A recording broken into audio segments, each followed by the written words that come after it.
Thanks for coming in, Andrew. Appreciate it. No worries, Marco. How do you reckon the bamboo felt there just before we get going? Yeah, actually quite nice. I didn't mind it. I reckon World Vision are all over this, and you've done a sponsorship with World Vision. You'd come in handy. We have. Yeah, no, it looks good. I reckon we could get a few down in the club.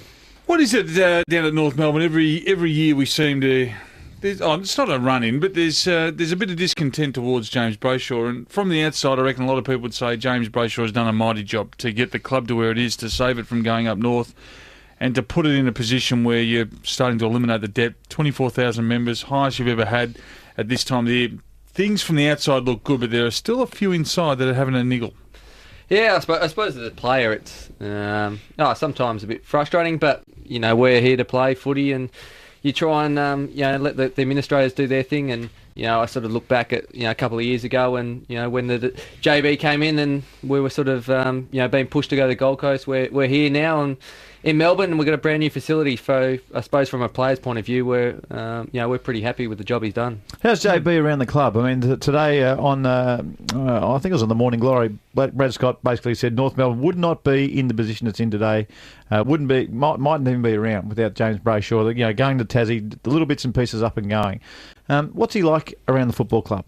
Oh, he's been terrific. I think he gives us a bit of profile which we need, and he's a pretty likeable character, and gets in the club and comes down and puts his gym clothes on, tries to get in the gym and I reckon the pro. Hang on, did you hear that? JB. So hang on. Can't imagine the skinny man in there. So James Brayshaw gets in the gym. What would JB be bench pressing? I don't actually reckon he gets on the bench press. He just walks around and chats. So. You'd have to get those little girly, plastic weights. It's like you do a few bicep curls, wouldn't you? Yeah, mate. He's not the strongest man getting around. And he'd like her up too, wouldn't he? Wear the lycra? No, he actually wears these baggy shirts. I don't know why. Yeah, he's trying to cover something. I reckon he'd be greased up as well. I reckon those skinny legs and arms would be greased up. I'd love to see it.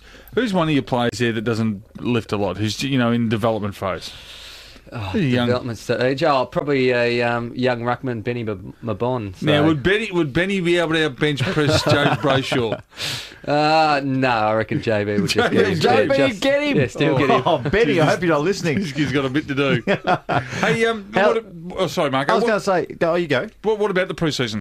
For North Melbourne, you've got a younger list. It's developing, but there's a heap of potential there. And a good number of low picks as well. So you're going to see a bit of quality over the next 5 or so years. How's your pre-season been in getting them right? Yeah, I think pre-season, I suppose, in having the amount of players on the track and everyone fit and healthy compared to last year is really good. I think we've probably got 2 or 3 guys that are out at the moment and not in the training. The rest of the group is training. So from that point of view, really good for the team. We had first couple of hit-outs, so we had a really good hit-out against Sydney, up in Sydney in the wet on the weekend. So from that point of view, I think we've had a really good start, got a couple of games to go, and hopefully we can look to get off to a good start, because last year we were sort of 0-5 after. It was a bad start last year, wasn't it? It was almost a horrendous draw in that. Tough draw. Really tough. You had away games, you're probably a bit stiff on a couple of games as well, and when you are fighting from that far back, it's hard to make the finals, but finishing 9th was a pretty good effort.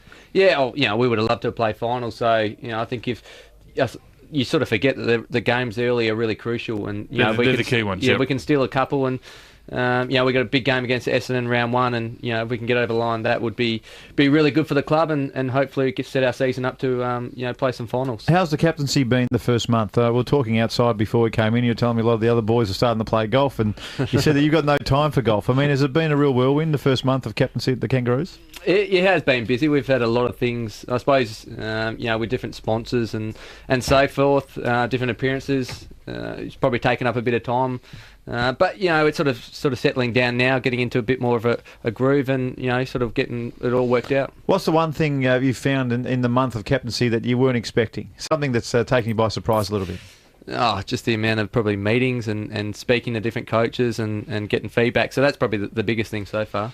How's Burma going? I mean, you've taken the captaincy off him. Is he freed him? Is that kind of freed his mind up a little bit? Or is he angry? He's not just drawing circles in the mud with his toe or anything. Is he around training? What's he doing? No, he's. I think he's probably enjoying having a bit more freedom and not having to worry about too many things, and he's doing some really good work with the young guys, and that's probably the thing I've noticed the most, the amount of work he is actually putting in now with the young guys. So he's had time freed up to deal with guys like Kieran Harper, Lee Adams, these sort of guys who play forward, Lindsay Thomas and Matty Campbell. So if we can get a couple of those guys getting to the level where he was, well, it would be a great result for us. Has he slowed down at all?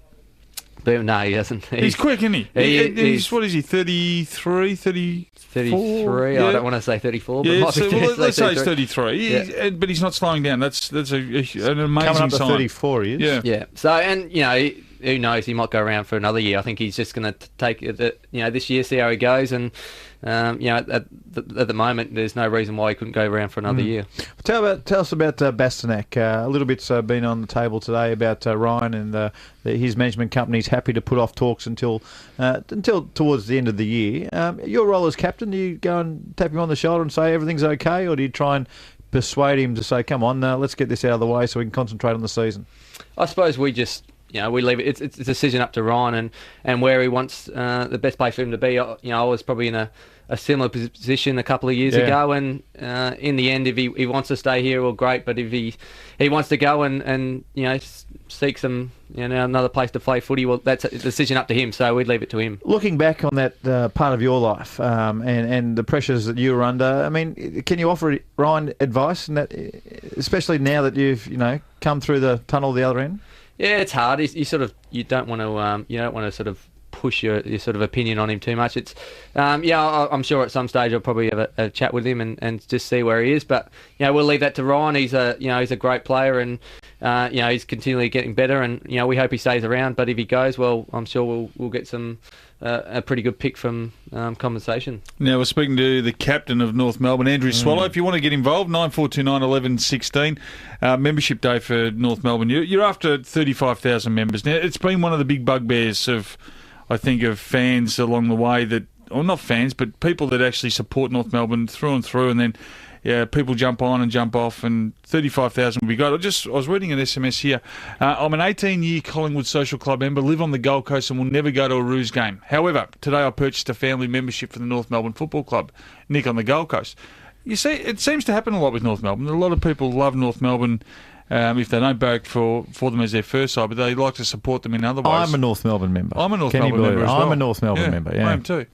So it happens. Yeah, and it's great. We'd love to get to 35,000, and we know we're not a Collingwood, we're not an Essendon, and it's now really about trying to build our brand as a almost a sort of boutique brand, and we'd love to have 50,000 members, but we know it's going to take us a while. Hopefully we do get there, but I think if we can get to 35,000, and with the push down to, I suppose, Hobart now, I think we've got 2,000 members down there, so that's that's been really exciting, and hopefully will allow us to sort of grow because we need to. And you got the Ballarat region as well that you're looking at going into in 2015. We heard Eugenia Rockers speak about that today.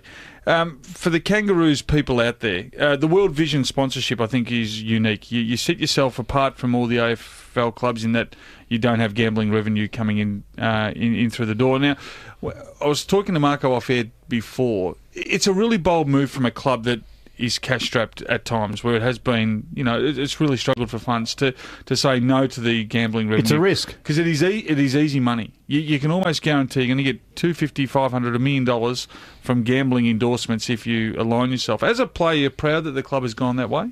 Or doesn't it matter to you? No, first off, really found out about it today, but I think World Vision is a great thing. I know my wife has a couple of sponsored children with them, and I've got a couple as well. So it's great that the club has also decided to support. Whether they decide to not go with the gambling companies or they do it, that's a decision the club's got to make. But I think World Vision as an actual organisation is great to be aligned with. It sets you apart from all the other clubs. That's for sure. That is absolutely for sure. The captain of the Roos.